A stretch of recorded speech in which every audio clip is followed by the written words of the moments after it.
შალო რამში წარმოგიდგენ მიშა სააკაშვილი სერიალში დარდუბალა.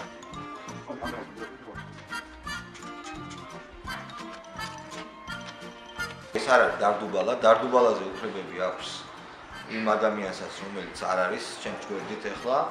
ამიტომ ამ მულტსერიალის პროექტს ქვია ბანანის რესპუბლიკა, სადაც არ ხარობს ბანანი.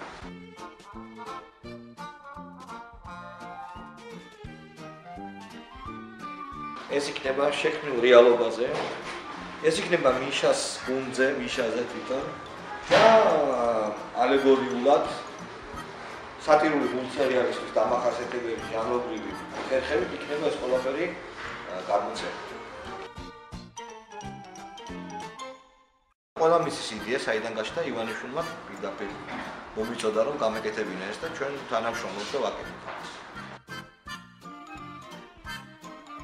სერიალის გმირები იქნებიან ის ადამიანები, რომლებიც პოლიტიკურ ამინს ხნიან, საზოგადოებრივ აზრს აზრის ფორმირებას ახდენენ, იქნებიან ხელისუფლების და ოპოზიციის წარმომადგენლები.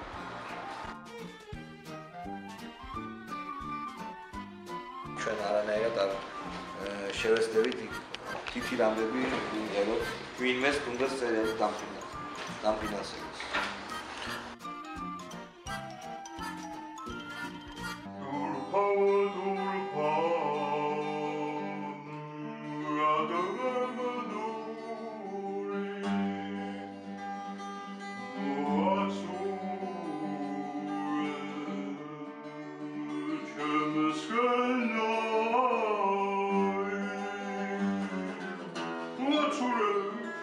ეს სერიალი დაამკვიდრებს შიშის მოხსნაზე იმოქმედებს ძალიან. შემდეგ ალეგორიულად ხელოვნებით იგავარაკულად ნებავთ როგორც გნებავთ შეცვლის განწყობებს, იმიტომ რომ ავტორიტარებს და დიქტატორებს ყველაზე ძალიან ეშინიათ დაცემის და იუმორის.